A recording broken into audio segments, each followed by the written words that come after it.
चलिए बच्चों आगे चलते हैं। एक रेडियो एक्टिव सब्सटेंस जब टूट रहा था तो उसके कितने पार्टिकल्स बचे, कितने पार्टिकल्स एक्टिव सब्सटेंस के बने, इस बारे में हमने कुछ इक्वेशंस, हम लोगों ने कुछ न्यूमेरिकल फॉर्मूले याद किए। There were something like this कि if A is converting into B और टी इज इक्वल्स टू 0 पर ए के नंबर ऑफ पार्टिकल्स अगर एन नॉट है तो किसी भी टी टाइम बाद ए के पार्टिकल्स की जो संख्या होगी वो होगी N nought into E raise to power minus lambda t. Lambda जो है वो ए का डिके कांस्टेंट है।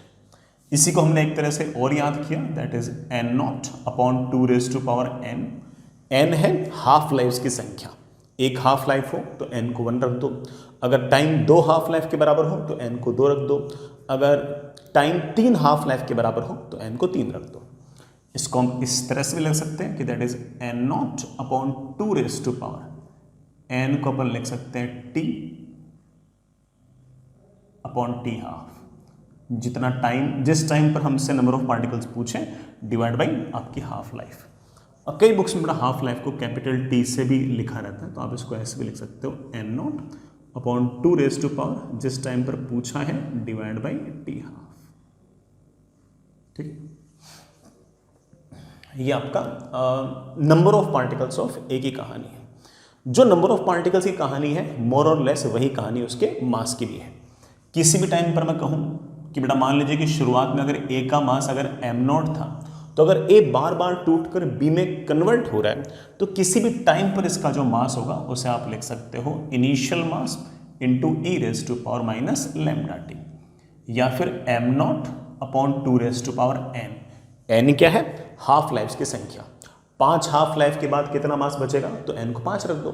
10 हाफ लाइफ के बाद ए का मास कितना बचेगा तो एन को बड़ा 10 रख दो। इसी तरह से मैं इसको ऐसे भी लिख सकता हूं, that is m nought upon 2 raise to power n. N can be written as किस टाइम पर हमसे मास पूछा है डिवाइड बाई आपका हाफ लाइफ। ये आपका मास आ गया। Fair enough. चलिए बच्चों एक दो सवाल करते हैं, बिल्कुल फॉर्मूला बेस्ड अच्छे अच्छे प्यारे प्यारे सवाल हैं। इन सवालों को आराम से कीजिए। इस तरह के सवाल आपको शीट में, एचसीवी में, स्टैंडर्ड बुक्स में दिखे जाएंगे। जेई मेन में, एडवांस में इस तरह के सवाल बार बार पूछ रखे हैं। इस तरह के सवाल में बड़े तरीके से आने चाहिए। तो जैसे एक सवाल लिखिए बेटा, radon has half life 4 days,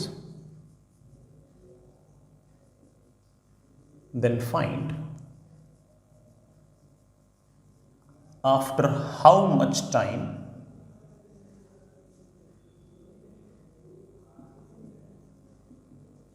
it will remain 1/10 of initial। बेटा ये हाइपोथेटिकल से वैल्यूज है, हो सकता है कि एग्जैक्ट वैल्यूज ना हो। अगर रेडॉन का हाफ लाइफ 4 days है तो हमसे पूछा है कितने दिनों के बाद रेडॉन जो है वो इनिशियल अमाउंट का 1/10 बचेगा। अगर मुझसे ये पूछा होता कि रेडॉन इनिशियल का हाफ कितने टाइम बाद होगा तो मैं बड़े आराम से जवाब देता कि 4 days में, है कि नहीं। अगर मुझसे ये पूछा होता कि इनिशियल का 1/4 कितने टाइम में होगा तो मैं बड़े आराम से जवाब देता 8 days में। अगर मुझसे ये पूछा होता कि इनिशियल का 1/8 कितने टाइम बाद होगा तो अगेन मैं बड़े आराम से जवाब देता कि 12 days में, मतलब 3 हाफ लाइफ बाद। अगर मुझसे पूछा होता कि कितने टाइम बाद ये इनिशियल का 1/16 बच जाएगा तो मैं कहता ऑफ कोर्स 4 हाफ लाइफ बाद, मतलब बेटा कितने 16 days बाद। लेकिन हमसे ना तो n नॉट बाई 2 पूछा, ना n नॉट बाई 4 पूछा, ना n नॉट बाई 8 पूछा, ना n नॉट बाई 16 पूछा, बल्कि n नॉट बाई 10 पूछा। कोई बात नहीं, फिर कैलकुलेशन करनी पड़ेगी। लेकिन इतना पक्का है कि हमारा जो आंसर आएगा वो 12 दिन से बड़ा और 16 दिन से छोटा आएगा, क्योंकि 12 दिन में n नॉट बाई 8 हो जाता है और 16 days बाद तो वो n नॉट बाई 16 हो रहा है। तो ऑफकोर्स हमारा जो आंसर आएगा वो 12 days और 16 days के बीच में कुछ आएगा। अभी करते हैं, हम जानते हैं कि t इज इक्वल्स टू 0 पर जो रेडॉन है उसकी संख्या में एक बार के लिए मान लेते हैं n नॉट। किसी भी टी टाइम बाद उसके पार्टिकल्स की संख्या क्या होगी, तो आप बोलोगे sir n is equals to N not E raise to power minus lambda t. Sir ये वाला फॉर्मूला यूज करूं या फिर ये वाला फॉर्मूला यूज करूं, अल्टरनेट फॉर्म वाला, कौन सा फॉर्मूला बेटर रहेगा? ऑफ कोर्स बेटा ये वाला फॉर्मूला बेटर रहेगा, क्योंकि इस सवाल के अंदर हाफ लाइफ दे रखी है, लैम्डा नहीं दे रखा। लैम्डा दे रखा हो तो ये यूज कर लेते हैं, हाफ लाइफ दे रखा तो ये यूज कर लेंगे। तो चलिए बच्चों ये फॉर्मूला यूज कर लेते हैं। टी टाइम बाद number of particles of A will be N not upon 2 raise to power t upon t half.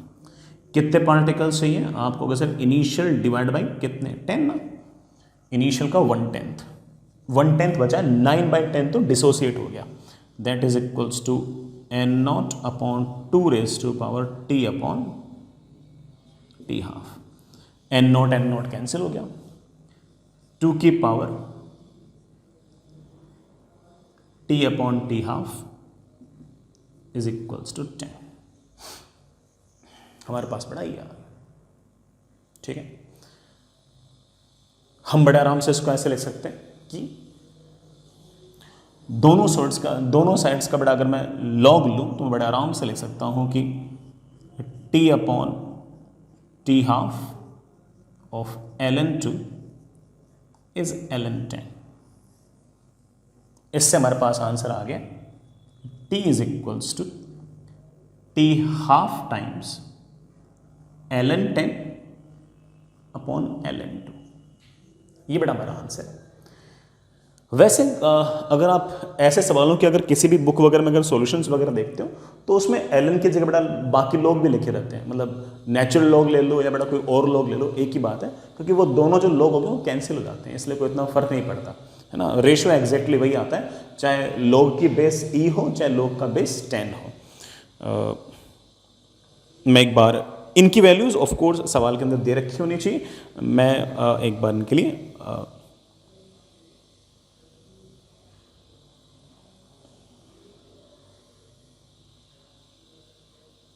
एक मिनट। टी हाफ कितना था अपना? टी हाफ मैंने सवाल में दे रखा होगा 4 days. log 10 is of course 2.303 and ln2 is I think बेटा 0.693। हमें याद नहीं रखना, जो सवाल के अंदर दे रखा हो बेटा वही यूज करना है, हमें इनकी चिंता करने की जरूरत नहीं है।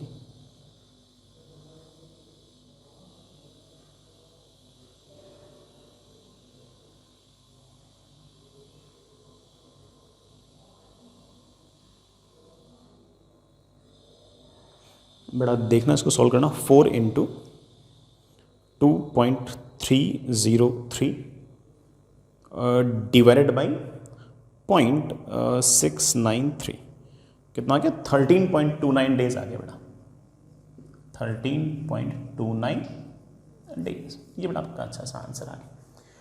अगर बेटा आपको ये वैल्यूज ना याद हो तो कोई दिक्कत नहीं है, आप आंसर इस तरह से छोड़ सकते हो। अगर सवाल के अंदर हमसे इस टर्म में अगर डिमांड कर रखा है तो ऑफकोर्स इनकी वैल्यूज दी होनी चाहिए। log 10 की वैल्यूज मोस्टली, मतलब नेचुरल log 10 की वैल्यूज मोस्टली बच्चों को याद ही रहती है, तो बेटा उस तरह से आप कर ही सकते हो, कोई दिक्कत ही नहीं। आगे चलिए बच्चों एक और सवाल करते हैं। Next is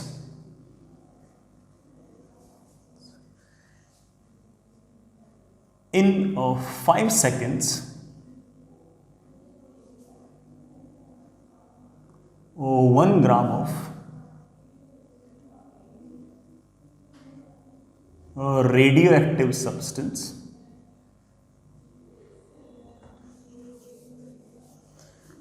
loses 1 milligram. Find half life. इसकी हाफ लाइफ निकालो, अभी निकालते हैं। ये तो बड़ा बहुत ही अगेन आसान सा सवाल हो गया। मान लीजिए कि आपका रेडियोएक्टिव सब्सटेंस है ए और ये लगातार बी के अंदर टूट रहा है। T इज इक्वल्स टू 0 पर मान लेते हैं कि इसका मास है m0। किसी भी टाइम t पर इसका मास आप जानते हो बड़ा घटकर m0 into E raise to power minus lambda t, या फिर m0 upon 2 raise to power t upon t half हो जाएगा। ठीक है, हमें बोला गया कि शुरुआत में ये 1 ग्राम था, बाद में इसने 1 मिलीग्राम लूज कर दिया, तो कितना बच गया?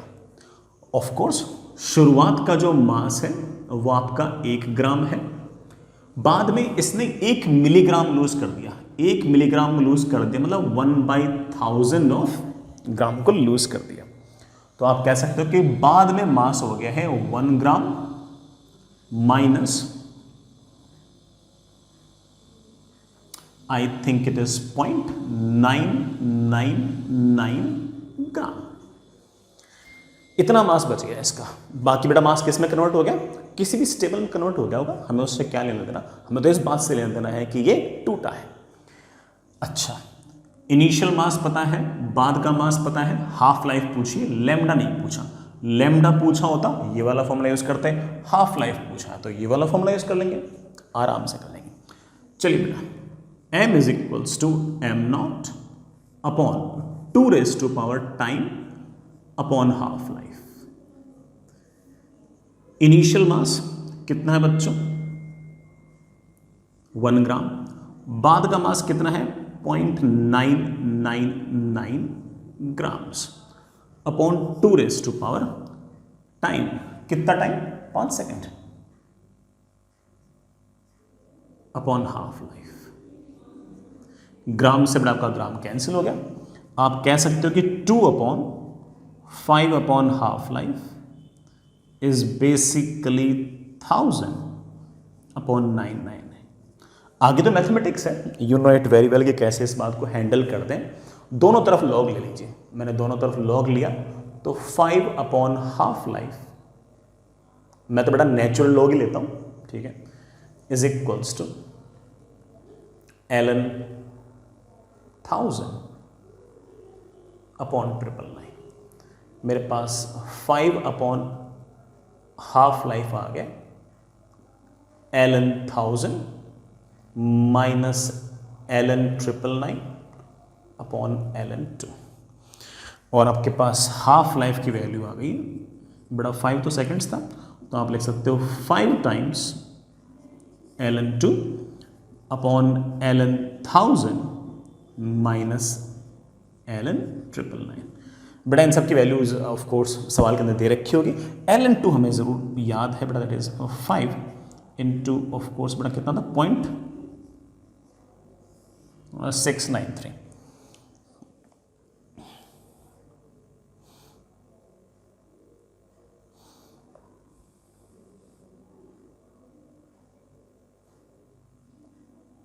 ये तो बड़ा 6.907 हो ही गया, but that is 3 times 2.303 minus 999 का ln 6.906।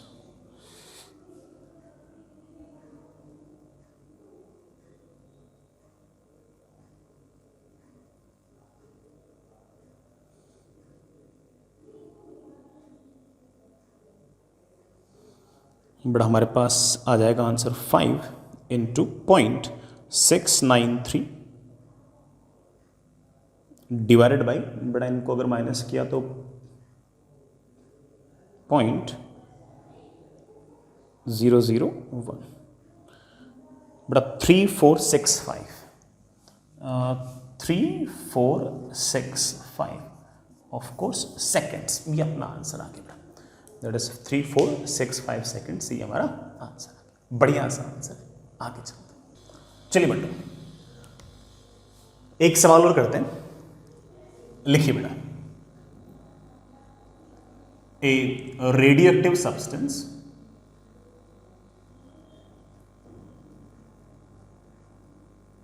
has initial activity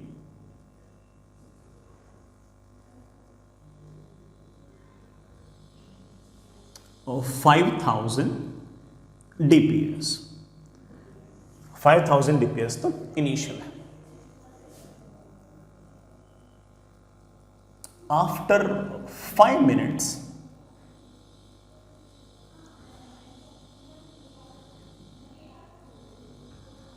activity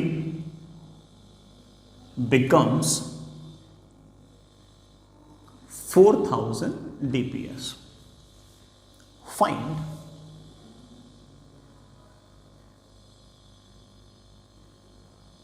decay constant. इस रेडियोएक्टिव सब्सटेंस का डिके कांस्टेंट निकालना है. बिल्कुल निकालेंगे. एक्टिविटी का जो फॉर्मूला है वो मोर और लेस नंबर ऑफ पार्टिकल्स के जैसा सही है. जैसे अगर मान लीजिए कि आपका एक्स रेडियोएक्टिव सब्सटेंस है वो वाई के अंदर कन्वर्ट हो रहा है, उसके शुरुआत में अगर number of particles n not है तो किसी भी टाइम पर इसके नंबर ऑफ पार्टिकल्स हम लिख सकते हैं N nought into E raise to power minus lambda t. इसी तरह से मैं ये भी कह सकता हूं कि अगर इसकी इनिशियल एक्टिविटी अगर ए नॉट है तो किसी भी टाइम पर इसकी एक्टिविटी होगी initial activity into E raise to power minus lambda t. हालांकि ये फॉर्मूला हमने दो स्टाइल से याद किया. एक तो इस टर्म में याद किया और हमने एक तरीके से और याद किया कि that is A nought upon 2 raise to power t upon t half. अगर इसी सवाल के अंदर मुझसे अगर डिके कांस्टेंट ना पूछकर अगर हाफ लाइफ पूछ रखा होता तो ऑफ कोर्स ये वाला फॉर्मूला यूज करते. लैम्डा पूछ रखा तो ये वाला फॉर्मूला यूज कर लेंगे. इच्छा बेटा अपनी. हमें कहा गया है कि इनिशियल एक्टिविटी जो थी वो शुरुआत में 5000 थी और वो घटकर 5 मिनट बाद वो 4000 हो गई है. तो ठीक है बेटा, वैल्यूज पुट करनी है. 4000 dps is 5000 dps into E raise to power minus lambda into time. मुझे लैम्डा एस आई यूनिट में चाहिए तो टाइम भी मैं एस आई यूनिट में ही लिखूंगा. 5 minutes obviously means 300 seconds obviously. ये बड़ा कैंसिल, मेरे पास आ गया 4/5 is e raise to power minus 300 lambda. मैं इसे ऐसे भी लिख सकता हूं कि e raise to power 300 lambda is 5/4. उल्टा कर सकते हैं बेटा, दोनों तरफ लॉग ले लीजिए. मेरे पास आ गया नेचुरल लॉग ले रहा हूं 300 lambda is equals to ln 5/4. मेरे पास लैम्डा की वैल्यू आ गई है ln 5/4 upon 300. Unit will be of course ये बेटा सेकंड था, ऊपर जाएगा तो सेकंड इनवर्स. ये हमारा आंसर है और बढ़िया आंसर है, अच्छा आंसर है. हाँ वो अलग बात है कि बेटा मुझे भी आंसर है ना, ठीक है, न्यूमेरिकल वैल्यूज में अगर लिखना होगा तो मैं लिख देता हूँ.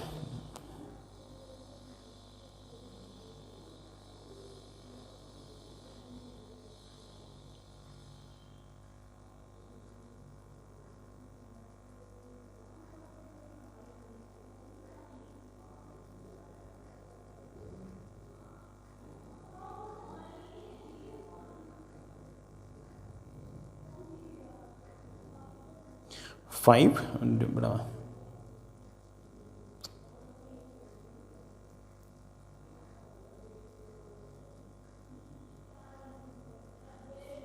0.22314 आ रहा है. 0.22314 आ रहा है.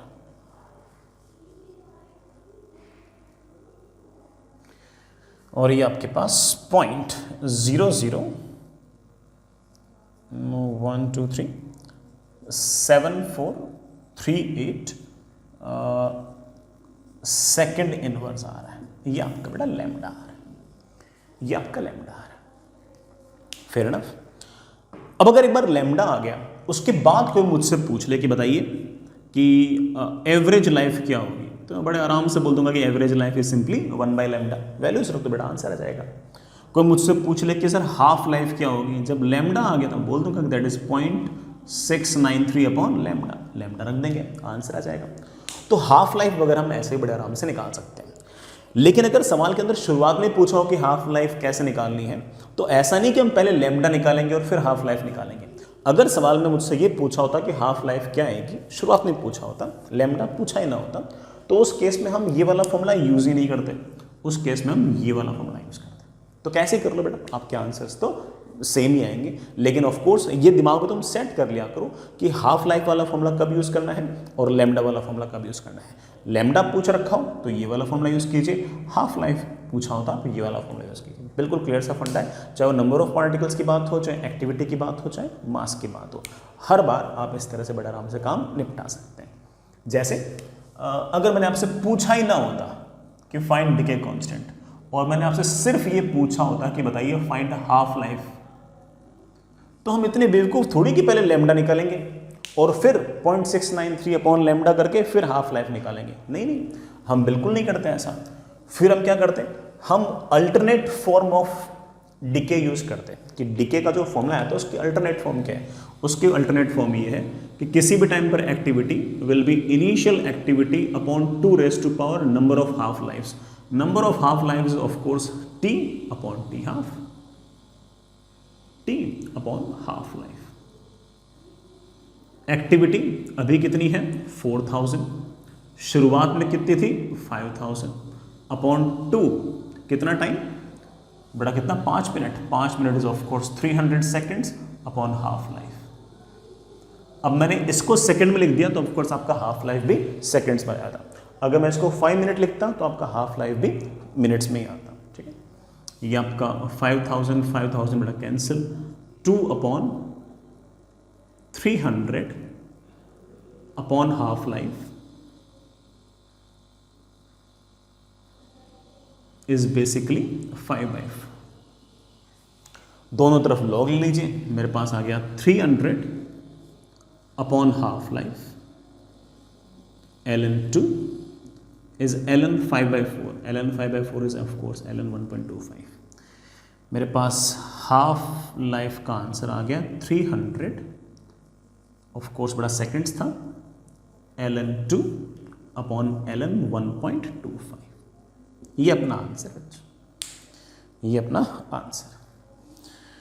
वैल्यूज निकालना चाहो बेटा, वैसे तो ऐसा आंसर छोड़ सकते हो, कोई दिक्कत नहीं, बट चलो मैं वैल्यूज भी इसकी निकाल देता हूं। ठीक है, ln2 तो बेटा ऑफ कोर्स 0.693 है।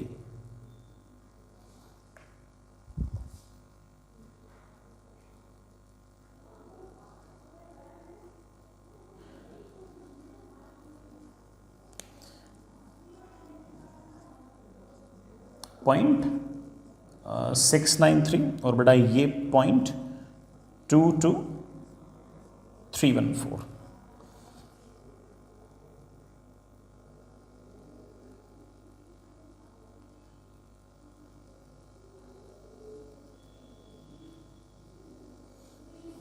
नाइन 31 सेकेंड्स के आसपास बेटा आपका आंसर आ गया होगा। 931 सेकेंड्स के आसपास। तो ठीक है बच्चों, आसान सा काम था।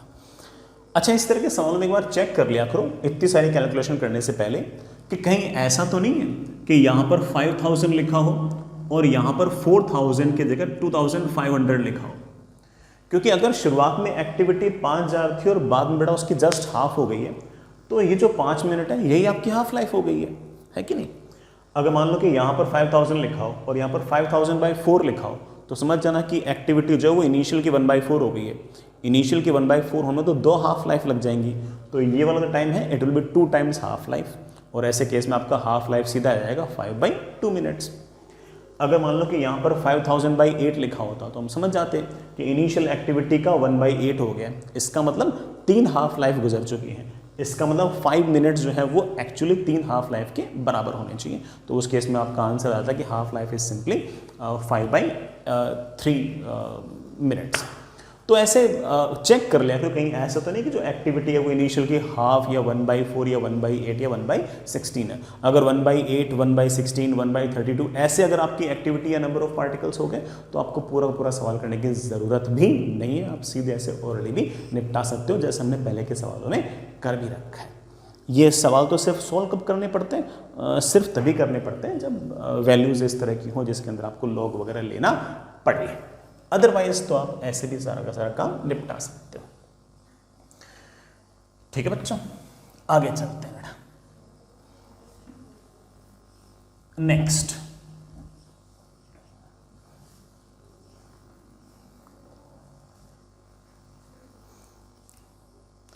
हेडिंग,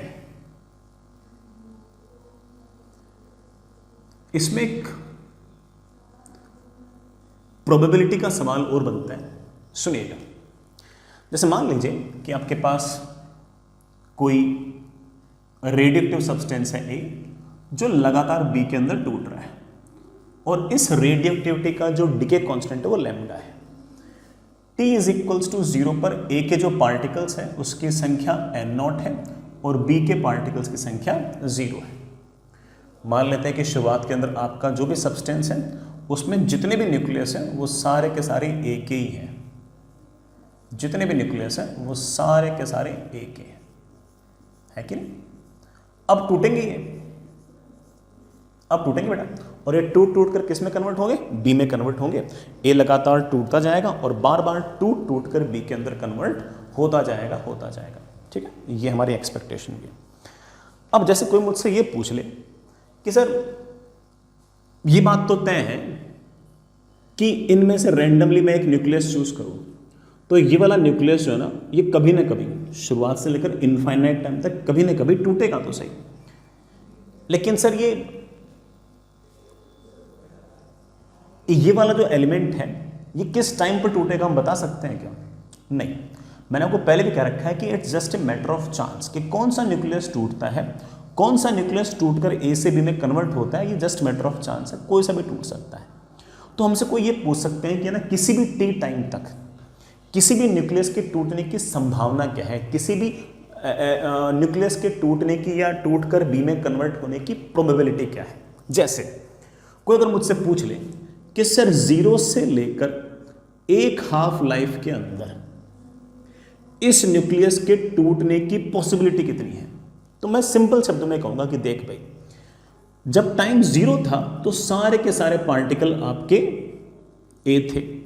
एक हाफ लाइफ बाद मैं जानता हूं कि इनके अंदर से जो आधे पार्टिकल्स है ना, आधे पार्टिकल्स जो हैं वो टूटकर बी में कन्वर्ट हो चुके हैं, तो सिर्फ n0/2 बचे। इसका मतलब n0 एलिमेंट मतलब आधे एलिमेंट टूट चुके हैं। इसका मतलब किसी भी एलिमेंट के टूटने की जो प्रोबेबिलिटी है वो हाफ है।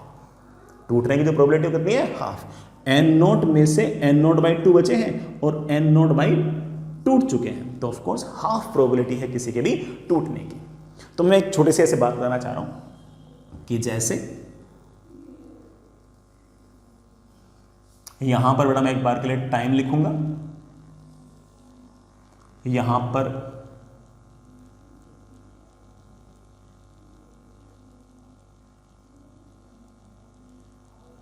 पार्टिकल्स नहीं न्यूक्लियाई लिखता हूं, न्यूक्लियाई ऑफ नंबर ऑफ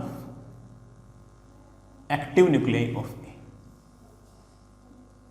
और यहां पर मैं लिखता हूं number of nuclei of A dissociated, कितने टूट चुके हैं। ठीक है, यहां पर मैं लिख रहा हूं probability of a nucleus of A to die, और यहां पर मैं लिख रहा हूं बेटा टू डाई मतलब डिके। यहां पर मैं लिख रहा हूं probability of a nucleus of ए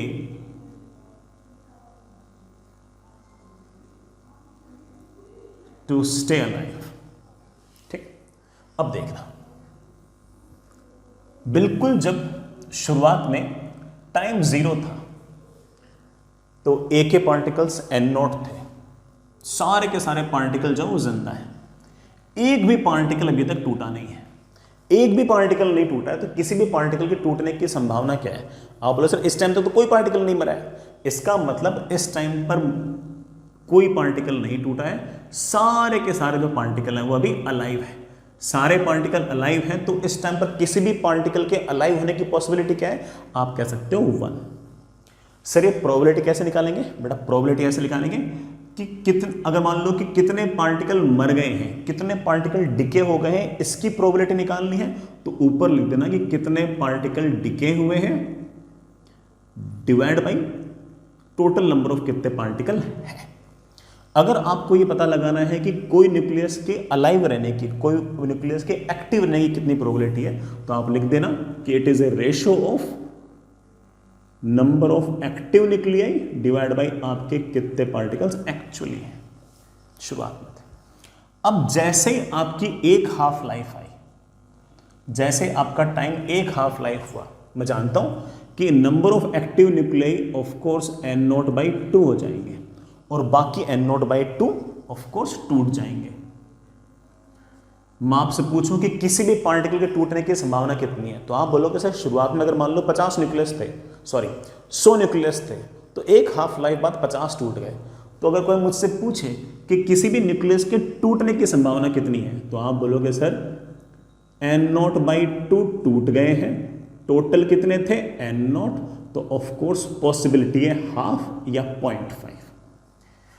अच्छा, किसी भी न्यूक्लियस के एक्टिव रहने की कितनी प्रोबेबिलिटी है, तो आप कहोगे सर शुरुआत में n nought number of particle थे, अब भी एन नॉट बाई 2 जिंदा है, तो अभी भी 0.5 चांस है, मतलब हाफ चांस है, मतलब 50% चांस है कि कोई भी न्यूक्लियस जो है वो अभी भी एक्टिव रहेगा, अभी भी जिंदा रहेगा, अभी भी जिंदा रहेगा। अगर मैं कहूं कि आपका जो टाइम है वो 2 हाफ लाइफ हो चुका है, अगर 2 हाफ लाइफ हो चुका है तो ऑफ कोर्स जो ए के पार्टिकल्स हैं उनकी संख्या तो इसकी भी आधी हो जाएगी, तो सिर्फ एन नॉट बटे 4 पार्टिकल ही एक्टिव बचे हैं और 3 एन नॉट बाई 4 पार्टिकल्स जो हैं वो तो बेटा आपके टूट चुके हैं। मतलब 100 में से सिर्फ और सिर्फ 25 पार्टिकल ही अभी जिंदा बचे हैं। कोई मुझसे पूछे कि सर किसी भी न्यूक्लियस के मर जाने की, डिके होने की कितनी पॉसिबिलिटी है, तो आप कहोगे सर टोटल एन नॉट थे पार्टिकल, उसमें से 3 एन नॉट बाई 4 पार्टिकल्स जो हैं वो तो डाई हो चुके हैं, डिके हो चुके हैं, तो इनका रेशो आ गया है 3/4 या फिर 0.75। तो इसका मतलब एक में से 0.75 चांस इस बात के हैं कि आपका जो न्यूक्लियस है वो टूट चुका है। इसी तरह से किसी न्यूक्लियस के अभी भी एक्टिव होने की कितनी पॉसिबिलिटी है, ऑफ कोर्स कितने अभी भी आपके पास एक्टिव बचे, आप बोलोगे सर एन नॉट बाई 4 बचे हैं, कितने में से एन नॉट में से, तो मेरे ख्याल से बड़ा एक्टिव रहने की पॉसिबिलिटी कितनी बची है 1/4 या 0.25 या इवन 25% भी कह सकते हैं उसको। ठीक है बच्चों, इसी तरह से अगर मैं कहूं आपको कि 3 हाफ लाइफ हो चुकी है, अब बताइए 3 हाफ लाइफ में एक के पार्टिकल्स इसके भी आधे हो जाएंगे, तो ये आपके पास सिर्फ और सिर्फ एन नॉट बाई 8 बचेगा, एन नॉट बाई 8 बचेगा। तो कितने पार्टिकल्स टूट चुके हैं भाई, शुरुआत में एन नॉट थे, अब एन नॉट बाई 8 ही बचे हैं, तो ऑफकोर्स 7 एन नॉट बाई 8 जो ए के पार्टिकल्स हैं वो डिके हो चुके हैं, टूट चुके हैं। तो किसी भी न्यूक्लियस के टूटने की पॉसिबिलिटी कितनी है, तो आप बोलोगे sir total n nought particle थे, उसमें से 7 एन नॉट बाई 8 पार्टिकल्स तो टूट चुके हैं, तो 7/8 प्रोबेबिलिटी इस बात की है कि कोई भी न्यूक्लियस है वो टूट चुका है। कितने पार्टिकल्स, जो पार्टिकल्स नहीं टूटे हैं, जो पार्टिकल्स नहीं टूटे हैं उनसे हम क्या निकाल सकते हैं, उनसे हम निकाल सकते हैं किस बात की प्रोबेबिलिटी, कितने कोई भी न्यूक्लियस जो है कितने एक्टिव हैं। तो किसी भी न्यूक्लियस के एक्टिव होने की प्रोबेबिलिटी आप कह सकते हो कि सर एन नॉट बाई 8 बचे हैं divide by n nought, that comes out be 1/8। ये है 3 हाफ लाइफ के बाद किसी भी न्यूक्लियस के जिंदा रहने की प्रोबेबिलिटी और ये किसी भी न्यूक्लियस के मरने की probability. I hope you get the point. समय के बीतने के साथ साथ ऑफ कोर्स न्यूक्लियस के मरने की प्रोबेबिलिटी लगातार बढ़ती जा रही है और जिंदा रहने की प्रोबेबिलिटी लगातार घटती जा रही है। ऑब्वियस बात है, इवन अगले हाफ लाइफ के अंदर बेटा ये वाली प्रोबेबिलिटी 1/16 हो जाएगी और ये 1 - 1/16 हो जाएगी। एक हाफ लाइफ बाद बेटा ये वाली प्रोबेबिलिटी 1/32 हो जाएगी और ये 1 - 1/32 हो जाएगा। ऐसे ऐसे लगातार जो न्यूक्लियस है उसके जिंदा रहने की प्रोबेबिलिटी लगातार घट रही है और उस न्यूक्लियस के डिके होने की प्रोबेबिलिटी लगातार बढ़ती जा रही है। Probability is always favourable number of cases divide by total number of cases. मरने की प्रोबेबिलिटी देखो तो ऊपर बड़ा कितने पार्टिकल डिके हो गए divide by total number of particle. अगर आपको एक्टिव होने की प्रोबेबिलिटी चाहिए तो कितने पार्टिकल एक्टिव हैं divide by total number of particle. Simple, जैसे हम लोग मैथमेटिक्स के अंदर प्रोबेबिलिटी यूज करते हैं बिल्कुल वैसे के वैसे आप बड़े आराम से यहाँ पर यूज कर सकते हो। ये तो बात हुई हाफ लाइफ की। अदरवाइज आप कह सकते हो कि किसी भी टाइम टी तक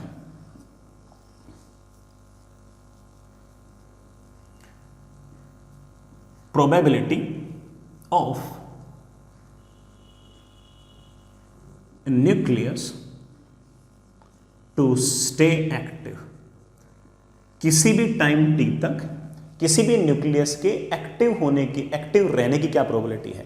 तो आप कहोगे सर प्रोबेबिलिटी का सीधा फॉर्मूला है favourable number of cases divide by total number of cases.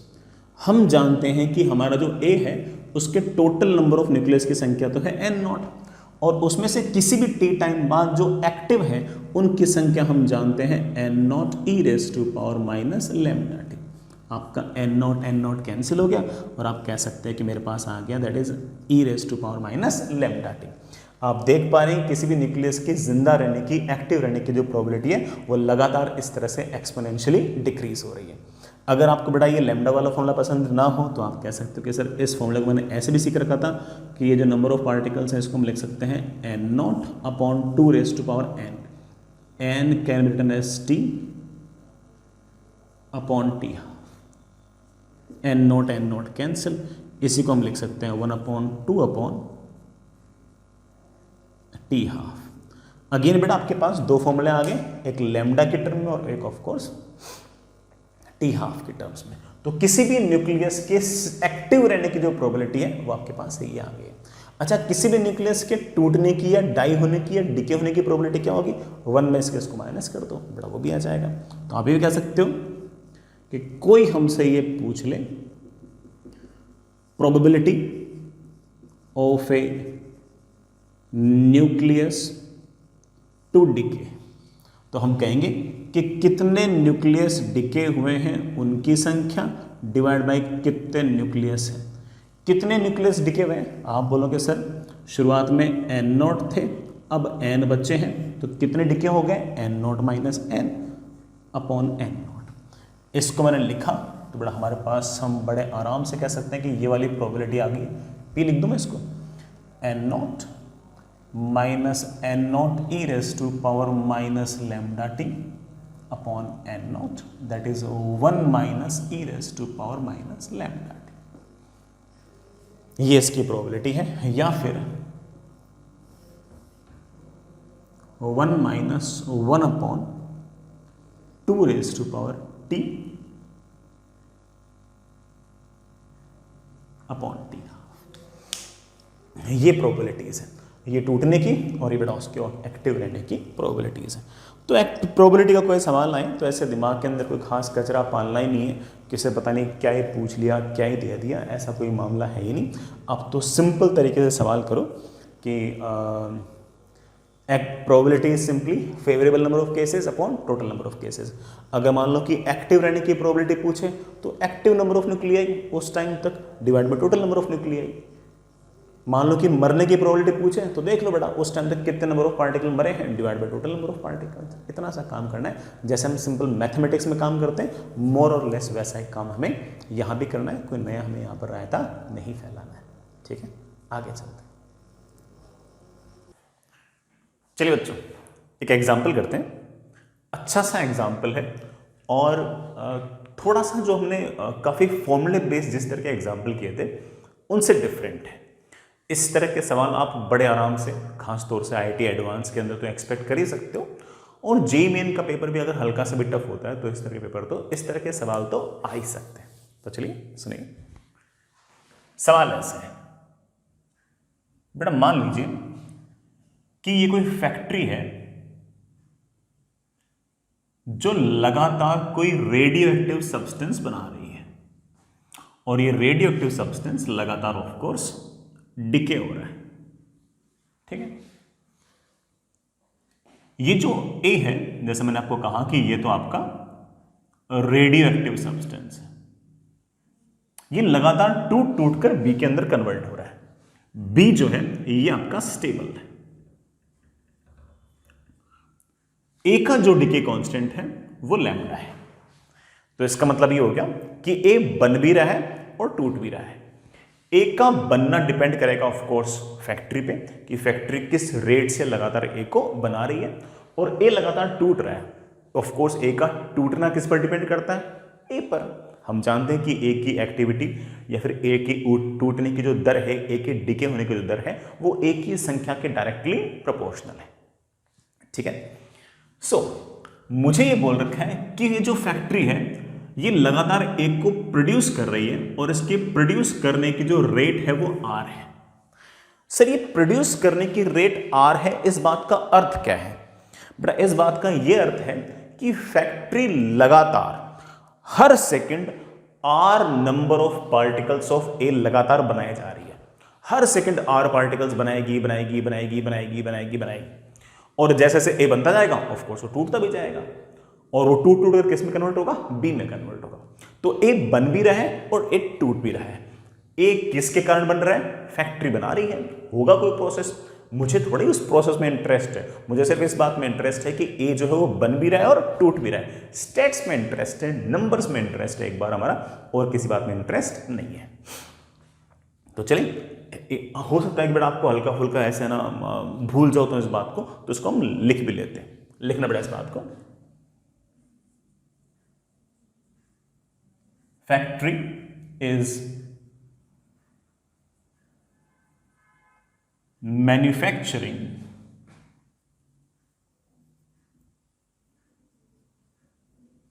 radioactive substance A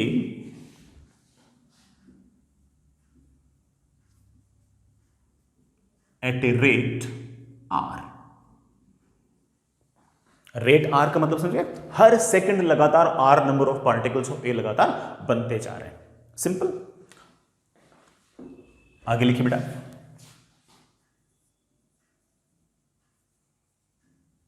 decay constant of A is lambda. A का जो डिके कांस्टेंट है वो लैम्डा है। ठीक है, अच्छी बात है। या तो लैम्डा दे दो या टी हाफ दे दो, हमें तो दोनों ही फॉर्म में इक्वेशन लिखनी आती है, तो लैम्डा दे दिया, अच्छी बात है। फाइंड, सॉरी ऐसे लिखो, एट एनी, सॉरी एक बात और बोल दूं, शुरुआत में ए के पार्टिकल्स की संख्या 0 है और बी के पार्टिकल्स संख्या 0 है। शुरुआत में ना तो ए है ना बी है, लेकिन ए बन रहा है। कौन बना रहा है? फैक्ट्री। तो एक बात और लिख लो, initially there are 0 nuclei of A और बी। शुरुआत में ना तो ए है ना बी है।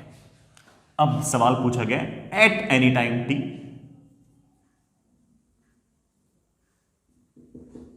At any time t find number of nuclei of A, find number of nuclei of B. किसी भी टाइम पर ए के और बी के न्यूक्लियाई की संख्या कितनी होगी? तो चलो बच्चों अभी करते हैं। मैं मैथमेटिक्स पे आऊंगा। मैथमेटिक्स से पहले मैं एक हल्की सी फीलिंग दिलाना चाहूंगा, है ना? सुनना इस बात को। देखो, ए जो है वो बन रहा है। कौन बना रही है? ऑफ कोर्स फैक्ट्री बना रही है, और इसके बनने की जो रेट है वो आर है। मतलब हर सेकंड में लगातार ए के particles are are are are लगातार बनते जा रहे हैं, और ए लगातार टूट भी रहा है, और टूट कर किस में कन्वर्ट हो रहा है? बी के अंदर। किसी भी टाइम टी पर, मैं जानता हूं कि t इज इक्वल्स टू 0 पर तो इसके पार्टिकल्स की संख्या 0 है, इसके पार्टिकल्स की संख्या भी 0 है। किसी टाइम टी पर अगर ए के पार्टिकल्स की संख्या अगर एन ए है, तो मैं जानता हूं कि ए के जो टूटने की जो रेट है वो हम जानते हैं कि it must be lambda times N A. हमारा जो रदरफोर्ड सॉडिल है वो ये तो कहता है कि ए के टूटने की जो रेट है that is always lambda times A के कितने पार्टिकल्स हैं। तो ये है एक्चुअली आपके बनने की रेट, और ये है आपके एक्चुअली टूटने की रेट। अब सुनना, मैथमेटिक्स पे तो आए जाएंगे, लेकिन बिना मैथमेटिक्स के भी हम बहुत सारी बातें कर सकते हैं। तो सुनिएगा, बिल्कुल शुरुआत में ए के पास तो पार्टिकल्स थे ही नहीं, ए के पास पार्टिकल्स थे ही नहीं, एन ए की वैल्यू 0 थी, तो ऑफ कोर्स ए टूट ही नहीं रहा था, तो ए सिर्फ और सिर्फ बन रहा था। ए सिर्फ और सिर्फ बन रहा था, किस रेट से? आर से। तो t इज इक्वल्स टू 0 पर ए टूट नहीं रहा क्योंकि ए है ही नहीं, लेकिन ए सिर्फ बन रहा है, तो t इज इक्वल्स टू 0 पर सिर्फ और सिर्फ ए बन रहा है, ए टूट नहीं रहा। थोड़े से टाइम बाद ऑफ कोर्स जैसे R बनने की रेट आई तो एक की पार्टिकल्स की संख्या बढ़ी, जैसे ए के पार्टिकल्स की संख्या हुई अब ए बन भी रहा है और ए टूट भी रहा है।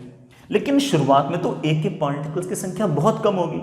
अगर ए के पार्टिकल्स की संख्या बहुत कम होगी तो ऑफ कोर्स उसके टूटने की रेट तो बहुत कम होगी और बनने की रेट ज्यादा होगी। बनने की रेट ज्यादा होगी, टूटने की रेट कम होगी, तो ऑफ कोर्स ए की संख्या तो बढ़ेगी, ए की संख्या तो बढ़ेगी। जैसे जैसे ए की संख्या बढ़ेगी वैसे वैसे उसके टूटने की रेट भी बढ़ेगी। बनने की रेट तो कांस्टेंट है, बनने की रेट तो कांस्टेंट है और टूटने की रेट लगातार बढ़ रही है, बढ़ रही है, बढ़ रही है। लेकिन जब तक टूटने की रेट बनने की रेट से कम है तब तक ऑफ कोर्स ए के पार्टिकल्स की संख्या तो लगातार बढ़ेगी, बढ़ेगी, बढ़ेगी। जैसे जैसे ए के पार्टिकल्स की संख्या बढ़ेगी, बढ़ेगी, बढ़ेगी, वैसे वैसे ए के टूटने की रेट भी लगातार बढ़ेगी। ए के टूटने की रेट बढ़ेगी, बढ़ेगी, बढ़ेगी, बढ़ेगी, तो एक टाइम ऐसा आएगा जब ए के टूटने की रेट और ए के बनने की रेट बराबर हो जाएगी। और जैसे ही दोनों के रेट बराबर हुई ऑफ कोर्स फिर जितने ए के पार्टिकल बने उतने टूटे, जितने बने उतने टूटे, फिर आपके ए के पार्टिकल्स की संख्या हो जाएगी कांस्टेंट। और जैसे ए के पार्टिकल्स की संख्या कांस्टेंट हो गई ए के टूटने की रेट भी कांस्टेंट हो गई, बनने की रेट भी कांस्टेंट, टूटने की रेट भी कांस्टेंट और दोनों बराबर भी हो गए हैं। अब आपके ए के पार्टिकल्स की संख्या चेंज नहीं होगी। तो बिना किसी खास कैलकुलेशन के, बिना कोई डिफरेंशियल इक्वेशन लिखे हम दो तीन बातें समझ गए। पहली ये कि t इज इक्वल्स टू 0 पर a सिर्फ बन रहा है, फिर a बन भी रहा है और टूट भी रहा है क्योंकि a के पार्टिकल्स की संख्या आ गई, टूटने की रेट कम है, बनने की रेट ज्यादा है, तो a के पार्टिकल्स संख्या बढ़ी, बढ़ी, बढ़ी, बढ़ी। जैसे जैसे a के पार्टिकल्स की संख्या बढ़ी वैसे वैसे टूटने की रेट भी बढ़ी। एक टाइम ऐसा आया जब बनने की रेट और टूटने की रेट बराबर हो गई। जैसे बनने की रेट और टूटने की रेट बराबर हो गई उस टाइम पर आपके a के पार्टिकल्स की वैल्यू सबसे ज्यादा है, a के पार्टिकल्स की संख्या सबसे ज्यादा है और वो संख्या कांस्टेंट भी है क्योंकि उसके बाद जितने बन रहे हैं उतने टूट रहे हैं, जितने बन रहे हैं उतने टूट रहे हैं। तो आप ये भी कह सकते हो कि इसमें मैं बिना किसी खास कैलकुलेशन के ऐसा बोल सकता हूं कि कभी ना कभी बनने की रेट और टूटने की रेट बराबर हो जाएंगी और जैसे ही बनने की रेट और टूटने की रेट बराबर हो जाएंगी मैं कह सकूंगा कि R is equals to lambda times Na और A के पार्टिकल्स की मैक्सिमम वैल्यू आ जाएगी। कितनी वैल्यू आ जाएगी बेटा? R by lambda. कभी ना कभी A के पार्टिकल्स की संख्या हो जाएगी R बाई लैम्डा, ये मैक्सिमम होगी कभी ना कभी। फेयर एनफ, समझिए वाली बात। लेकिन बच्चे बोलेंगे सर आपने मुझसे ये नहीं पूछा है कि ए के पार्टिकल्स की मैक्सिमम वैल्यू कितनी होगी, आपने मुझसे ये पूछा है किसी भी टाइम पर ए के पार्टिकल संख्या क्या होगी। सर वो सॉल्व करो, करते हैं, चलिए बेटा करते हैं। मैं एक इक्वेशन लिख रहा हूं dNA बाई dt। क्या अर्थ है इस बात का कि ए के पार्टिकल्स के चेंज होने की रेट। dNA क्या है कि नंबर ऑफ पार्टिकल्स ऑफ ए कितने चेंज हुए हैं डिवाइड बाई dt, मतलब उसको चेंज होने में कितना समय लगा है। This is the rate at which number of the particles of A are changing and we know that कि ए के पार्टिकल्स जो है उनके बढ़ने की जो रेट है, उनको इंक्रीज करने की जो रेट है वो r है और ए के टूटने की जो रेट है वो of course lambda times Na है। इससे पहले प्लस लगाओ, इससे पहले माइनस लगाओ। सर यहां प्लस क्यों? Because R is the rate at which number of particles of A are increasing, lambda Na is the rate which at which the number of particles of A are decreasing. So entire rate मेरे पास जो आ गई है वो आ गई R minus lambda A। बनने की rate किस पर डिपेंड कर रही है? फैक्ट्री पर। टूटने की रेट किस पर डिपेंड कर रही है? A के पार्टिकल्स की संख्या पर। ये डिफरेंशियल इक्वेशन है, सॉल्व कर लो आंसर आ जाएगा। मैं भी सॉल्व कर देता हूं बेटा, इस R माइनस लैम्डा Na को नीचे ले आओ, मेरे पास आ गया dNA upon R minus lambda Na is equals to dt। Integrate, integrate. जब टाइम 0 था उस टाइम पर A के पार्टिकल्स की संख्या बेटा सवाल के अंदर 0 दे रखी है। किसी भी टाइम t पर A के पार्टिकल्स की संख्या हो गई है Na। इसका इंटीग्रेशन आता होगा बेटा आपको, इसका इंटीग्रेशन आ गया minus 1 by lambda log of R minus lambda times Na। कहां से कहां तक इंटीग्रेट करना है? 0 से Na तक। dt का इंटीग्रेशन ऑफ कोर्स t, कहां से कहां तक इंटीग्रेट करना है? 0 से लेकर t तक।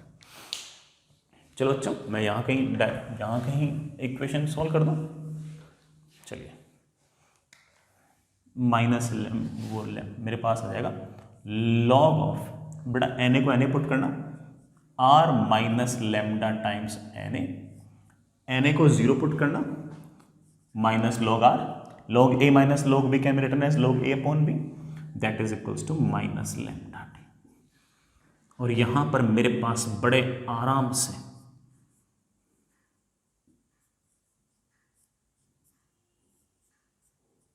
ये सॉल्व हो गया बेटा हमारे पास।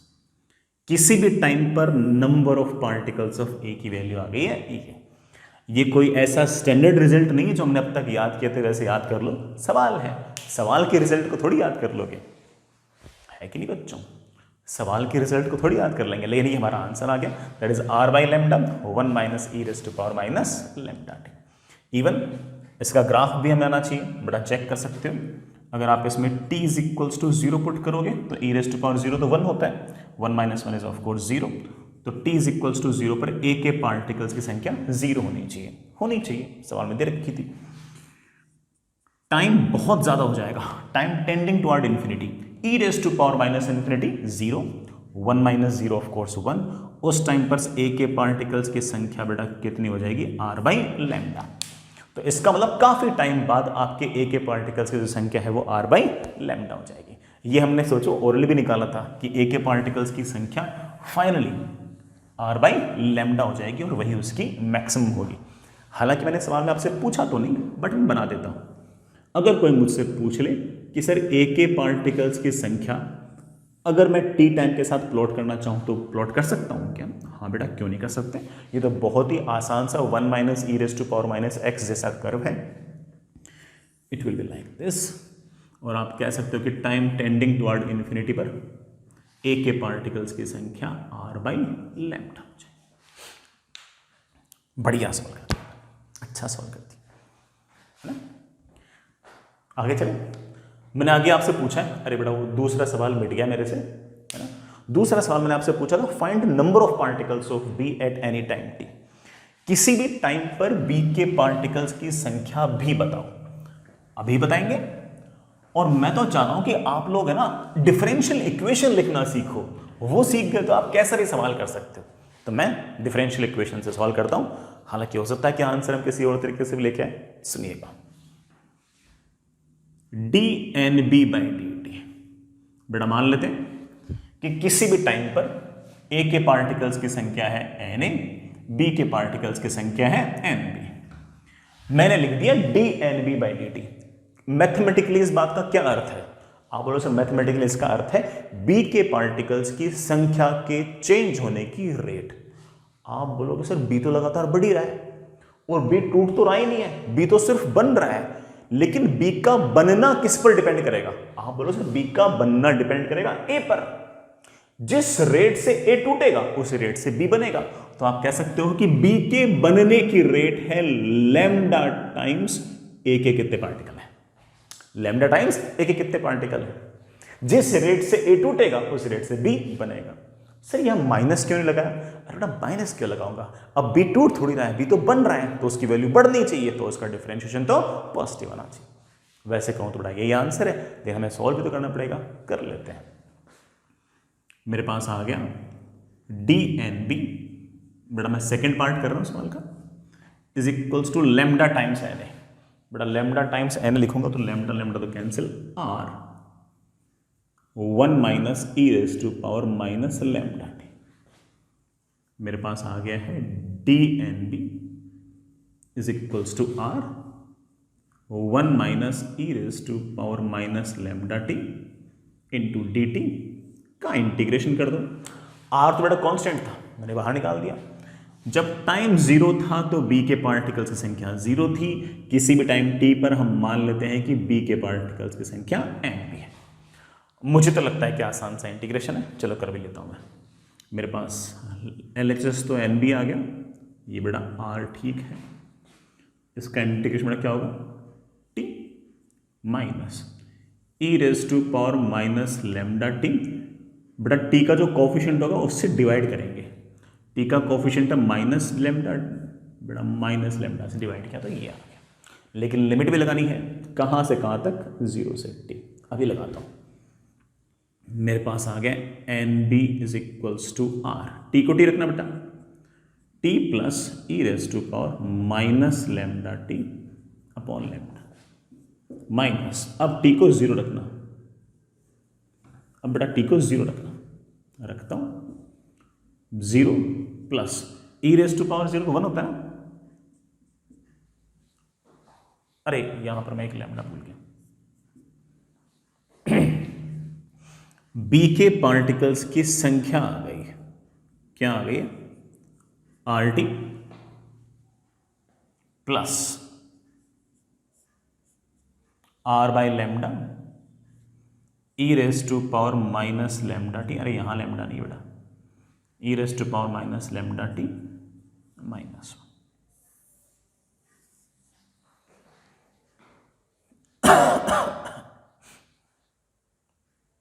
ये आंसर आ गया मेरे पास, ये आंसर। इसे ऐसा लिखना चाहूं, that is R T minus R by lambda 1 minus E raise to power minus lambda T. ये तो बी के पार्टिकल्स की संख्या हो गई है। ये हमारे क्वेश्चन नंबर 2 का आंसर आ गया है। बढ़िया आंसर है, अच्छा। ये तो मैं आपको सिखाना चाह रहा था कि बेटा कैसे डिफरेंशियल इक्वेशन लिखते हैं, कैसे तुम इस बात को समझ सकते हो कि कोई वैल्यू सिर्फ बढ़ रही हो तो उसका डिफरेंशियल पॉजिटिव लिखते हैं। ए बन भी रहा था, टूट भी रहा था, तो प्लस और माइनस दोनों आए थे। प्लस आर के पहले आया था और minus of course lambda N के पहले आया था। तो ये बात समझाने के लिए मैंने इतना सारा काम किया। आंसर निकालने के लिए तो मुझे इतना कुछ करने की जरूरत ही नहीं थी। बी के पार्टिकल्स किसी भी टाइम पर कितने होंगे ये तो हम बड़े आराम से ऐसे निकाल सकते थे। सर ऐसे कैसे निकाल सकते थे? सुनो, फैक्ट्री लगातार आर पार्टिकल्स बना रही है और मुझसे पूछा गया कि किसी भी टाइम टी पर बी के पार्टिकल्स कितने होंगे। तो मैं एक तरीके से और सोच सकता हूं कि किसी भी टाइम टी तक फैक्ट्री जो है वो कुल मिलाकर R into T number of particle बना चुकी होगी। सोचो इस बात को, हर सेकंड में अगर आर पार्टिकल बना रहे हैं तो टी टाइम में कितना बनाएंगे? R T. हर सेकंड में अगर आर नंबर ऑफ पार्टिकल बन रहे हैं तो फैक्ट्री कुल मिलाकर कितने पार्टिकल बनाएगी? R T. लेकिन सर फैक्ट्री बी थोड़ी बना रही है, फैक्ट्री तो ए बना रही है। हाँ ठीक है, अब फैक्ट्री ने जितने पार्टिकल बनाए उसमें से जितने ए के पार्टिकल्स हैं उनको माइनस कर दो, जितने ए के पार्टिकल्स बचे हैं उनको माइनस कर दो, जो बचे वो किसके? बी के। क्योंकि ए लगातार बी के अंदर टूट रहा है, टूट रहा है, टूट रहा है, टूट रहा है, तो ए जितना टूट रहा है, ए जितना घट गया है, ऑफ कोर्स वो बी के पार्टिकल संख्या हो गई। जैसे मान लीजिए कि फैक्ट्री ने कभी 50 पार्टिकल बनाए, तो 50 पार्टिकल बनाए तो सिर्फ और सिर्फ ए के होंगे। मान लो कि जो ए है वो किसी टाइम पर 10 है, तो बच्चे बोलेंगे कि सर 50 फैक्ट्री ने बनाए तो ए 50 बना होगा, उसमें से अभी अगर ए 10 है तो इसका मतलब वो 40 टूट चुका है। 40 टूट कर कैसे बना होगा? बी में बना होगा। तो बी के पार्टिकल्स की वैल्यू कितनी होगी? 50 minus 10 that is equal to 40। ये फैक्ट्री ने बनाए वो, ये ए के पार्टिकल्स जितने अभी हैं वो, जो बचा वो कौन? बी। तो आप सीधा कह सकते हो कि बी के पार्टिकल्स की संख्या को हम कह सकते हैं कि टी टाइम तक फैक्ट्री ने कितने बनाए, और उसमें से क्या माइनस कर दूंगा? उसमें से ए के पार्टिकल्स की संख्या को माइनस कर दो, तो जो बचेगा वो आपका बी की संख्या है। ए के पार्टिकल संख्या कितनी है बेटा? हम निकाल चुके हैं। ए के पार्टिकल्स की संख्या है R by lambda 1 minus E raise to power minus lambda. तो फैक्ट्री ने बनाया तो ए, लेकिन ए बेटा टूट टूट कर किस में कन्वर्ट हो रहा है? बी में कन्वर्ट हो रहा है। तो जितना फैक्ट्री ने बनाया उसमें से ए के पार्टिकल संख्या को माइनस कर दो, जो बचा हुआ आपके पास बी के पार्टिकल्स की संख्या है। I hope you get the point. इतनी टफ कैलकुलेशन नहीं थी, और आप देख सकते हो कि इससे आंसर और इससे आंसर हमारा एग्जैक्टली सेम ही आएगा। चलिए बच्चों, एक छोटी सी बात और डिस्कस करते हैं। एक बेटा छोटी सी बात और डिस्कस करते हैं। हालांकि बात बेटा छोटी सी नहीं, मतलब सवाल बड़ा सा है, सुनिएगा। सवाल थोड़ा बड़ा सा है और मैथमेटिकली बड़ा सा है। फिजिक्स की लैंग्वेज के हिसाब से अगर देखें तो सवाल बड़ा नहीं है, फिजिक्स की लैंग्वेज के हिसाब से देखें तो सवाल बहुत ही ठीक है, आसान सा है, लेकिन उसमें मैथमेटिक्स अच्छी खासी इन्वॉल्व होती है, आराम से देखिएगा। मान लीजिए कि आपके पास एक इस तरह की सीरीज है,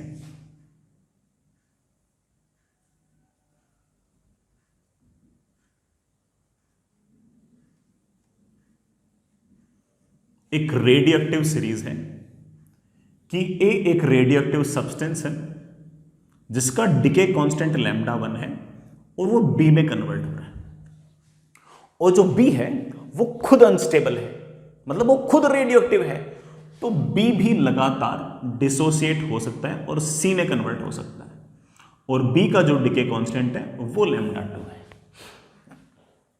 वो lambda 2। t is equals to 0 पर ए के पार्टिकल्स की संख्या n नॉट है, बी के पार्टिकल्स की संख्या 0 है और सी के पार्टिकल संख्या 0 है। जो ए है बेटा वो भी रेडियो एक्टिव है, बी है वो भी रेडियो एक्टिव है, जो सी है वो आपका स्टेबल है बेटा।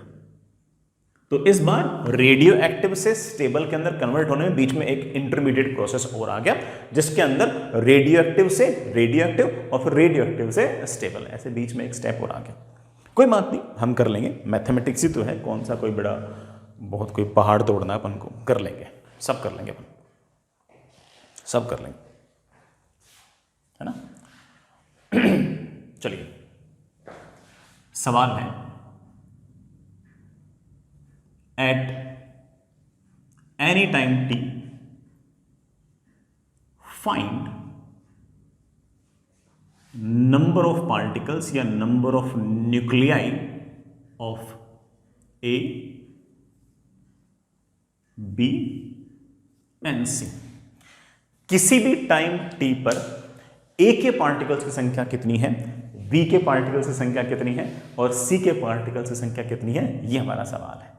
ठीक है, वैसे ये सवाल आपको ट्राई करना चाहिए, और खास तौर से बेटा मुझे ऐसा लगता है कि आप लोगों ने मैथमेटिक्स में डिफरेंशियल इक्वेशन पढ़ी होगी और उसमें एक इंटीग्रेटिंग फैक्टर पढ़ा होगा, तो उसका यूज भी हो सकता है इसके अंदर। तो आपको ये सवाल खुद ट्राई करना चाहिए अगर आपने डिफरेंशियल इक्वेशन पढ़ रखी है तो, अगर नहीं पढ़ रखी तो ऑफकोर्स बेटा मैं करूँगा। तो चलिए एक काम करते हैं, वैसे मैं सही कहूँ तो ये सवाल अपन 3 पार्ट में डिवाइड कर लेते हैं कि ए के पार्टिकल्स की संख्या निकालते हैं, बी के निकालते हैं और सी के निकालते हैं। ठीक है, एक काम करता हूँ, ए के पार्टिकल्स की संख्या मैं निकाल लूंगा, सी के पार्टिकल्स की संख्या भी मैं निकाल लूंगा, आप तो सिर्फ और सिर्फ बी के पार्टिकल्स की संख्या निकाल लो। काम बेटा अपन लोगों ने बांट लिया और मोस्टली काम मैंने ले लिया है, 2/3 काम तो मैंने ले लिया है और सिर्फ 1/3 काम आपको दिया है। इतना तो कर लो, इतना तो कर लो। चलो, नहीं करोगे, चलो मैं करता हूं। पहला पार्ट, ए के पार्टिकल्स की संख्या निकालनी है, निकालते हैं बेटा। किसी भी टाइम टी पर ए के पार्टिकल्स की संख्या मैंने लिख दी है Na, बी के पार्टिकल्स की संख्या मैंने लिख दी है Nb और सी के पार्टिकल संख्या लिख दी मैंने Nc। मुझे ये भी निकालना है, ये भी निकालना है, ये भी निकालना है। सबसे पहला सवाल, मुझे Na निकालना है। सबसे आसान ही यही है, कोई बच्चा डायरेक्ट लिख देगा इसको। बच्चे भी समझ गए सर आपने जो काम लिया वो आसान वाला लिया है, ए के पार्टिकल संख्या निकालना बहुत ही आसान काम था। ए के पार्टिकल्स को तो हम डायरेक्ट बोल सकते हैं कि n0 e⁻⁻, इसका लैम्डा कितना है, लैम्डा 1/t। सर आप क्यों चिंता कर रहे हो, बी आगे टूटता है नहीं टूटता उससे में क्या लेना देना है। हमारे जो रेडियो एक्टिव रिएक्शन है वो इस बात पर डिपेंड नहीं करता कि आगे वाले की कंसंट्रेशन कम हो रही है ज्यादा हो रही है, वो तो सिर्फ इस बात पर डिपेंड करता है कि आपकी संख्या क्या है। और हम जानते हैं कि ए के टूटने की अगर रेट, ए का अगर डिके कांस्टेंट अगर लैम्डा 1 है तो हम किसी भी टाइम पर लिख सकते हैं कि number of particles of A will B n0 e⁻⁻ lambda 1/t। Simple, सोचने की जरूरत नहीं थी। फिर भी कोई बच्चा कहे कि अरे सर तो बहुत ही आसान हो गया, कुछ तो करो। चलो ठीक है बेटा करता हूं। ए सिर्फ और सिर्फ टूट रहा है, बन तो रहा नहीं, सिर्फ टूट रहा है। Rate of change of number of particles of A का टूटना किस पर डिपेंड करेगा, ना तो बी पर ना सी पर। ए का टूटना सिर्फ और सिर्फ ए पर डिपेंड करेगा। और आप कहोगे sir that is equals to A का लैम्डा इंटू ए की संख्या। बस एक माइनस साइन और लगा दो। माइनस साइन किस बात का, क्योंकि बन नहीं रहा है, टूट रहा है, इसकी वैल्यू लगातार घटेगी तो डिफरेंशिएशन तो नेगेटिव। इसको बड़ा कितनी बार मैं तुम लोगों को सॉल्व करके दिखा चुका हूं।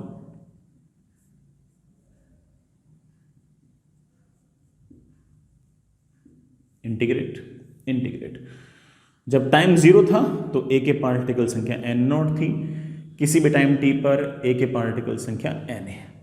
सॉल्व करते मेरे पास आ गया na is equals to n nought E raise to power minus lambda 1 into T. Quite expected, जैसा हम एक्सपेक्ट कर रहे थे बिल्कुल वैसा ही रिजल्ट आया, बढ़िया रिजल्ट आया बेटा। चलिए बेटा, जो टफ सवाल है वो तो बी के पार्टिकल की संख्या निकालना है बेटा, निकालेंगे अपन निकालेंगे, अभी निकालते हैं। बी बन भी रहा है और टूट भी रहा है, आराम से सुनना, कोई जल्दबाजी नहीं अपन को, वैसे सवाल टफ है, जल्दबाजी करके करके लेंगे अपन, ठीक है। बी बन भी रहा है टूट भी रहा है, बी का बनना डिपेंड करता है ए पर, लेकिन टूटना डिपेंड करता है खुद पर। बी का बनना डिपेंड करता है ए पर। सर ए पर क्यों? ए टूट टूट कर ही तो बी पर बन रहा होगा, तो जिस रेट से आपका ए टूट रहा होगा ऑफ कोर्स उस रेट से बी बन रहा होगा। तो आप कह सकते हो कि sir rate of change of number of particles of B is, B के पार्टिकल्स की संख्या के चेंज होने के जो रेट है, जो दर है, will be lambda 1 times N A. Sir यहां माइनस लगाया, यहां आपने प्लस क्यों? क्योंकि बेटा जो इसके टूटने की दर है वही तो इसके बनने की दर है, दर मतलब रेट।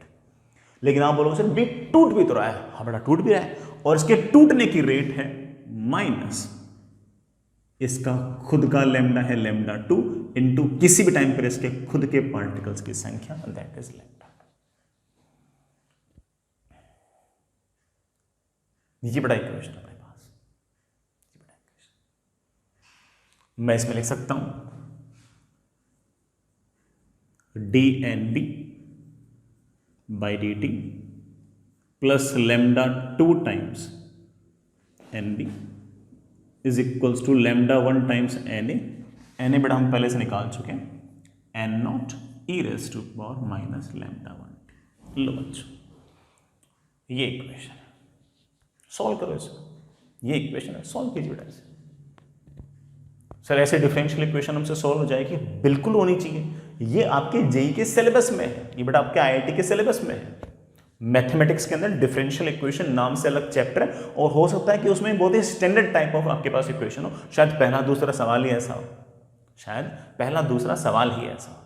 तो चलिए जिन बच्चों को नहीं आता वो गौर से देखें, बट बाकी जिनको ये इस तरह की डिफरेंशियल इक्वेशन सॉल्व करनी आती है उन्होंने उस तरह के सॉल्व कर ही लिए।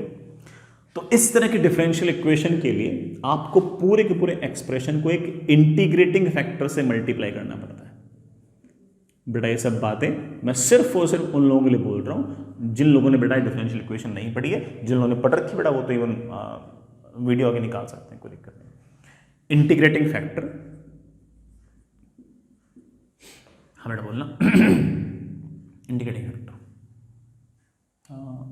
Will be E raise to power lambda 2t। पूरी की पूरी इक्वेशन को e raise to power lambda 2t से मल्टीप्लाई कर दो, पूरी की पूरी इक्वेशन को e raise to power lambda 2t से मल्टीप्लाई कर दो।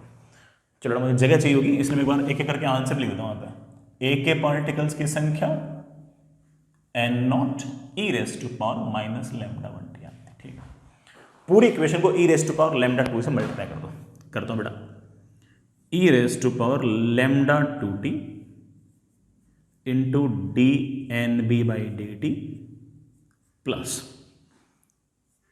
Lambda 2 N B into E raise to power lambda 2t is lambda 1 N naught, बेटा दोनों तरफ मल्टीप्लाई करना है, ई raise to power lambda 2 minus lambda 1 into T. मैंने LHS और RHS दोनों तरफ e raise to power lambda 2t से मल्टीप्लाई कर दिया। बेटा ये एन तो मैं निकाल चुका हूँ, आंसर मैं वहाँ लिख चुका हूँ, इसलिए इससे तो हटा देता हूँ। मुझे जगह चाहिए बेटा सॉल्व करने के लिए, तो मैं यहाँ पर थोड़ी सी जगह बना रहा हूँ। ये देखो बेटा क्या लिखा हुआ है, मेरे ख्याल से ये लिखा हुआ है डिफरेंशिएशन ऑफ बड़ा परफेक्ट डिफरेंशिएशन ऑफ बन जाएगा N B into E raise to power lambda 2t। उधर क्या है lambda 1 N nought into E raise to power lambda 2 minus lambda 1 into T. Sir इसको आपने ये कैसे लिख दिया, बड़ा देखो कैसे लिख दिया, one function multiplied by another function का डिफरेंशिएशन क्या होगा। आप बोलोगे सर पहले वाली टर्म को वैसा का वैसा लिख लो और इसका डिफरेंशिएशन टाइम के रेस्पेक्ट में प्लस, अब उल्टा कर लो, अब इसको लिख दो वैसा का वैसा और इसका differentiation E raise to power lambda 2 का लैम्डा 2t का डिफरेंशिएशन क्या होगा lambda 2 into E raise to power lambda. तो इस ये एग्जैक्टली यही है। इस dt को बेटा ऊपर ले जाओ, मेरे पास आ गया d of N B E raise to power lambda 2t is lambda 1 N nought into E raise to power lambda 2 minus lambda 1 into T dt। Integrate integrate indefinite integration है तो बेटा मैं आखिर में एक कांस्टेंट लगा दूंगा, इसका इंटीग्रेशन तो ये आ जाएगा। अगर dx होता तो इसका इंटीग्रेशन x आता, dy होता तो इसका इंटीग्रेशन y आता, d ऑफ दिस है तो इसका इंटीग्रेशन यही आ जाएगा d e raise to power lambda 2t is equals to lambda 1 constant है n नॉट कांस्टेंट है, इसका इंटीग्रेशन होगा e raise to power lambda 2 minus lambda 1 into T upon lambda 2 minus lambda 1।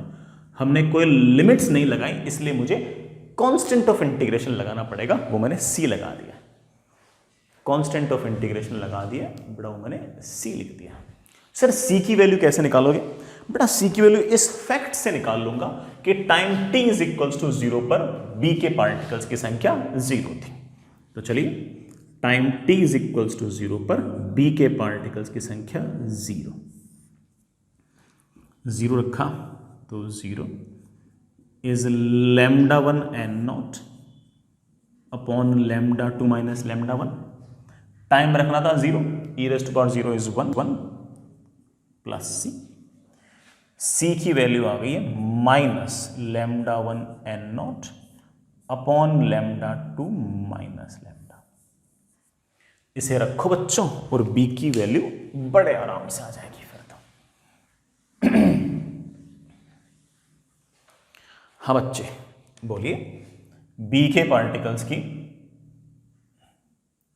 Value आ जाएगी lambda 1 N not upon lambda 2 minus lambda 1 into E raise to power lambda 2 minus lambda 1 into T plus C की value है minus lambda 1 N not upon lambda 2 minus lambda. ये e raise to power lambda 2t बेटा नीचे ले आओ, N B is equals to lambda 1 N not upon lambda 2 minus lambda 1 तो common आ गया, e raise to power lambda 2t थोड़ा cancel हो गया तो e raise to power minus lambda 1t minus ये नीचे जाएगा तो e raise to power minus lambda 2t। ये बेटा आपके b के पार्टिकल्स की संख्या है, किसी भी टाइम पर b के पार्टिकल्स की संख्या। तो आप कह सकते हो कि किसी भी टाइम पर आपके b के पार्टिकल्स की जो संख्या होगी वो होगी lambda 1 N not upon lambda 2 minus lambda 1 into E raise to power minus lambda 1t minus E raise to power minus lambda 2t। Again it is just a problem, है ना, ऐसा नहीं कि हम इसका आंसर याद कर लें, है ना, थोड़ी मैथमेटिक्स तो थी बेटा इसमें, लेकिन इतनी मैथमेटिक्स आपको आती है और ऐसी एडवांस में भी आती है, ठीक है। ऐसा नहीं कि एडवांस में इस तरह सवाल नहीं पूछ सकते, बिल्कुल पूछ सकते। ये बेटा बी के पार्टिकल्स की संख्या है, किसी भी टाइम पर बी के पार्टिकल्स की संख्या है। टाइम 0 पुट करो तो आप बोलोगे टाइम 0 पुट कर दे, e raise to power 0 1, e raise to power 0 1, 1 minus 1 क्या हो गया 0। टी इज इक्वल टू 0 पर बी के पार्टिकल्स की संख्या 0 होनी चाहिए, अच्छी बात है।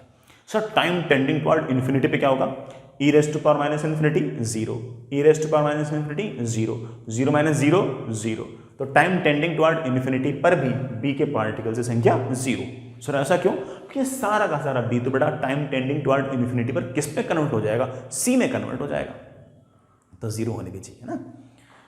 हम इसे ग्राफ भी बना लेंगे अभी एक बार, इसलिए मैंने वैल्यूज रखी है वहां पे कि अपन ग्राफ भी बनाएंगे।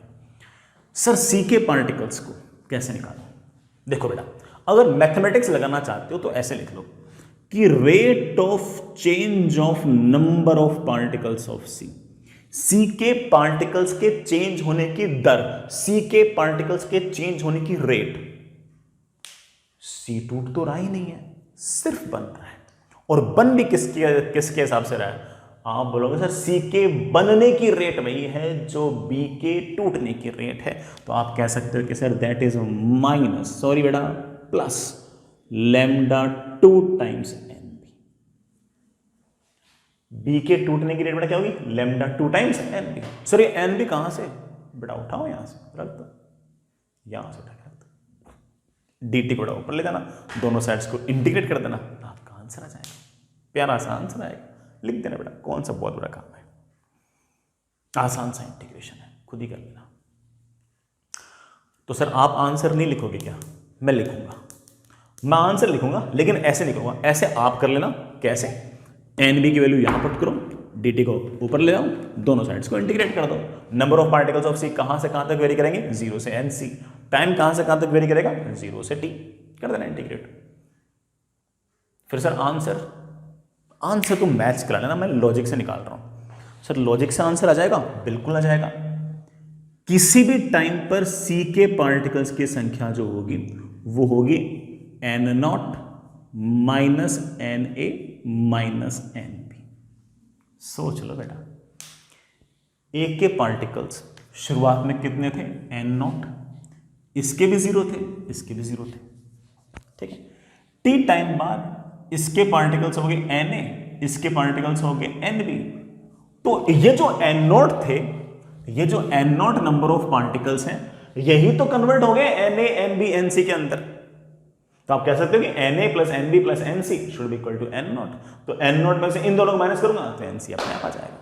तो आप कह सकते हो कि number of particles of C will be N nought minus, बेटा एन ए कितना था, एन ए था N not E raise to power minus lambda T minus N B, that is lambda 1 N not upon lambda 2 minus lambda 1 E raise to power minus lambda 1 T minus E raise to power minus lambda 2। Again बेटा इस differential equation को solve करके भी यही answer ले आना, और expression आ जाए तो मुझे एक बार व्हाट्सएप पे नहीं टेलीग्राम पे भेज देना फोटो लेके, है ना, मैं भी देखता रहूँगा कि तुम पढ़ते नहीं पढ़ते, ठीक है। आंसर ये आना चाहिए, कुछ और मत ले आना, ठीक है। इतना तुम इंटीग्रेशन पढ़ चुके हो 12th क्लास के अंदर, अब वो बहाना भी नहीं चलेगा कि अरे सर मेरे को ये नहीं आता वो नहीं आता, कर लेना। ये बड़ा आपके सी के पार्टिकल्स की संख्या हो गई।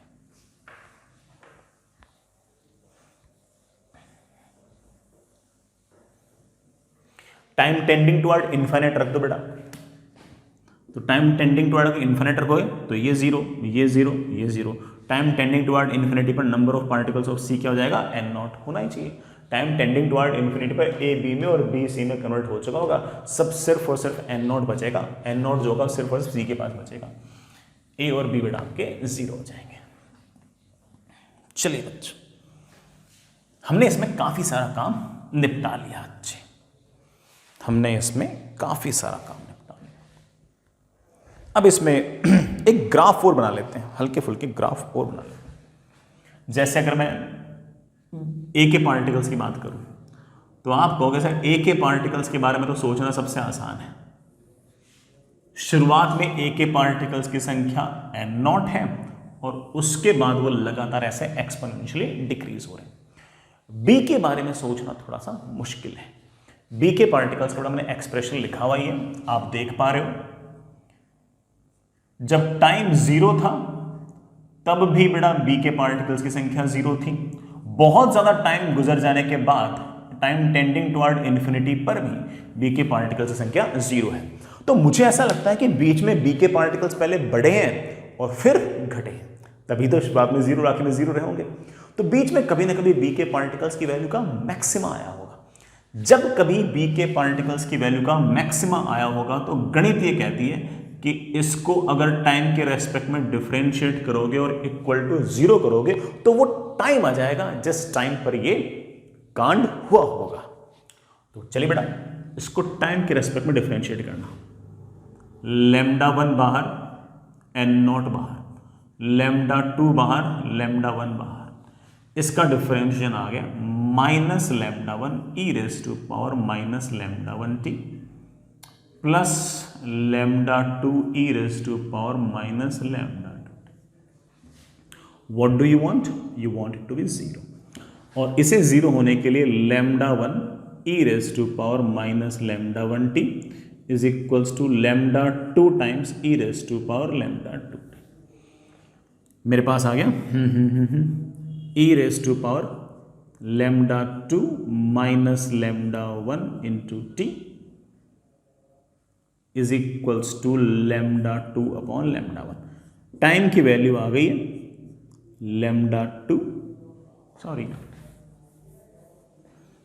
टाइम की वैल्यू आ गई है 1 अपॉन λ2 माइनस λ1 ln। ये वो टाइम है जिस टाइम पर आपके बी के पार्टिकल्स की वैल्यू सबसे ज्यादा है। और अगर कोई मुझसे पूछ ले कि सर बी के पार्टिकल्स का क्या आप कोई ग्राफ बना सकते हो क्या? अरे हाँ बेटा, क्यों नहीं, बना तो सकते ही हैं। बी के पार्टिकल्स टाइम के साथ किस तरह से वेरी करेंगे, तो आप कह सकते हो कि बी के पार्टिकल्स की संख्या वेरी करेगी टाइम के साथ like this. t is equals to 0 पर बी के पार्टिकल्स की value 0, time tending toward infinity पर भी 0, तो पहले बड़ा बड़ी होगी और फिर घटी होगी। जिस टाइम पर बी के पार्टिकल्स की वैल्यू सबसे ज़्यादा है वो वाला टाइम भी मेरे पास आ गया है 1 अपॉन λ2 माइनस λ1